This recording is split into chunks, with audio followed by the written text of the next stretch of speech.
I'm not surprised the Giants fired Brian Daboll, but then you keep your GM. And I'm trying to get this straight.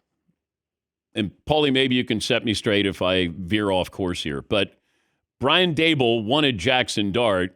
Joe Shane, the GM, didn't want Jackson Dart. But then Jackson Dart might be the reason why the GM keeps his job, but the coach lost his job, and he was the one all in on Jackson Dart as his quarterback. Yeah, you nailed it. Okay. But isn't this a classic general manager wants to save his own job, so he recommends firing the head coach to make a statement to the fans, but not fire himself? That's usually how it is with the GM. You fire a coach to save your own job.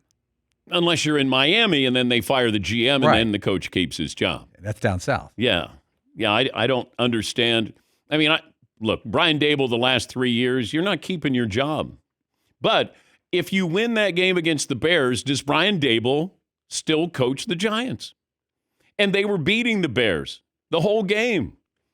Jackson Dart gets hurt, and all of a sudden, Caleb Williams comes to the rescue. But if you win that game, I'm always curious. You know, it's rare when you win a game and then you get fired in any sport. But here you have that situation where, you know, blowing these fourth quarter leads, double-digit fourth quarter leads, the game in Denver, like you can't have situations like that. Like, you want to have continuity, sustainability, then you can't let those games go. Great teams, great quarterbacks, great coaches, don't let those games go. And that's what the Giants did. And you're going to point the finger to Brian Daboll, and he pays the price. But, you know, the Giants can't find a coach. Look at all the coaches that they've had. I mean, the Ben McAdoo situation, the era. Joe Judge was going to be the next Bill Belichick. I mean, Tom Coughlin's not walking through the door.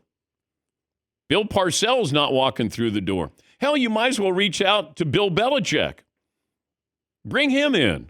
See if he wants to coach the G-men. Yeah, Paulie. And historically, the New York Giants were one of those franchises that's never awful. Yeah. You know, they will, you know, like a 7-win season was bad for them. They haven't won 10 games since 2016. That's a stretch.